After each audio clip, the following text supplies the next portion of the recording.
around 24 teams of high schoolers and even a few middle schoolers from Montana, Idaho, and Wyoming, meeting up in Butte on a Saturday with a few goals. Show off your robot and have a good time. The things that they promote, like, gracious professionalism and cooperation, it's just amazing how they bring all of us together and kind of work together. And, even though we're going against each other, everyone is always helping.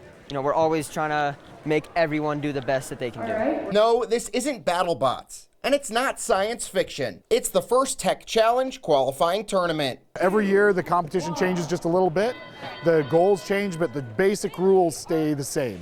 And so every year the students have to update their robots and compete. They have 2.5-minute rounds, and in that they gather as many points as they can, and they're allied with another robot team. And so you have 2 allies, and they score as much as they possibly can in 2 minutes. We have to take this little plastic box and either put them in these little baskets, or we can hang them on these little truss pieces in the center of the field. Another part of the game is ascending, where you pick your robot off of the field during the last 30 seconds to just get some kind of extra points. That's Ryan Melton, a junior from Eureka High School and member of the E-Hackers. He's got half a decade of experience in robotics and is a member of the only team with custom tiaras, as they have aspirations of making it to the World Championships next year in Houston. At the World's competition every year, they have a Tiara Friday. And so these were from, I think, 3 years ago on our team. And we just kind of, once they did that one day, we've just never really taken them out of the uniform. But before Worlds, there's states. The top 18 teams here qualify for that, which will be in Bozeman. But it's not all about winning on the battlefield. For Lylyan Bean and the Tesla Coils of Kimberly, Idaho, they're all about promoting the sport and making it accessible for all. We're currently working with the only Idaho deaf and blind school to see if we can get a team there. We really, really want to make it so that they can have a team, because we have several of them that were so interested in it. And we actually had one of the deaf kids from ISDB, after attending our camps, they want to go into engineering now. It's also a major recruiting opportunity for Montana Tech.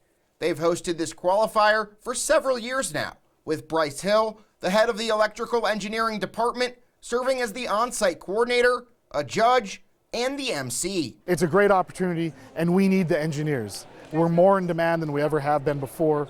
We have companies coming from nationwide to Montana Tech. I have more recruiters than I have graduating students, so yes, I want more students to go out there in the real world. Hill says the First Tech Challenge teaches youth skills like teamwork, ingenuity, and even budgeting, all which translate to life in college and beyond. We've had some of them that have been doing amazing things. They've lived in 2 different cities, and in one city they're writing code, the other city they're building it, and they're communicating over that distance to write code remotely, which is really amazing. By the end of the day, only 2 pairs of alliances were left standing. The E-Hackers of Eureka and RedNek Robotics of Sun River on one side, and Robo-Scout Squad of the Flathead Valley, and Rapid Unscheduled Disassembly of Powell, Wyoming on the other.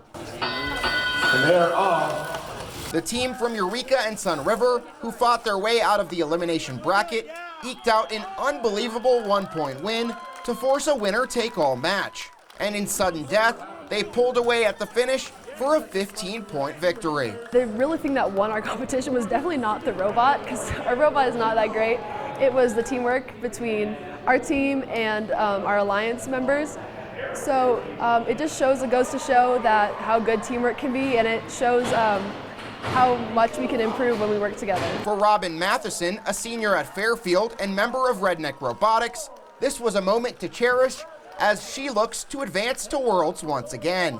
I love robotics because you can learn so much stuff. There's so many opportunities you can get from it. Even if you come from a little tiny town in the middle of nowhere, you can end up doing so many cool things.